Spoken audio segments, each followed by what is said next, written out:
दक्षिण सोलापूर गटसचिव पतसंस्थेच्या अध्यक्षपदी विठ्ठल जोडमोटे यांची बिनविरोध निवड. पारदर्शक आणि विकासाभिमुख कारभाराचा निर्धार. दक्षिण सोलापूर गटसचिव पतसंस्थेच्या अध्यक्षपदी विठ्ठल जोडमोटे यांची बिनविरोध निवड करण्यात आली आहे. सहकारी अधिकारी V.A. शिंदे यांच्या अध्यक्षतेखाली झालेल्या सभेत ही निवड जाहीर करण्यात आली. निवडीनंतर आमदार सुभाष देशमुख आणि सोलापूर जिल्हा मध्यवर्ती सहकारी बँकेचे माजी संचालक सुरेश हसापुरे यांच्या हस्ते नूतन अध्यक्षांचा सत्कार करण्यात आला.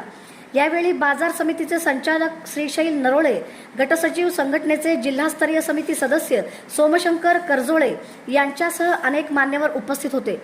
नूतन अध्यक्ष विठ्ठल जोडमोटे यांनी सर्व संचालक सभापद आणि गटसचिवांच्या सहकार्याने पतसंस्थेचा कारभार पारदर्शक, लोकाभिमुख आणि विकासाभिमुख पद्धतीने चालवण्याचा निर्धार व्यक्त केला. नव्या नेतृत्वामुळे पतसंस्थेच्या कामकाजाला अधिक गती मिळेल असा विश्वास उपस्थितांनी व्यक्त केला.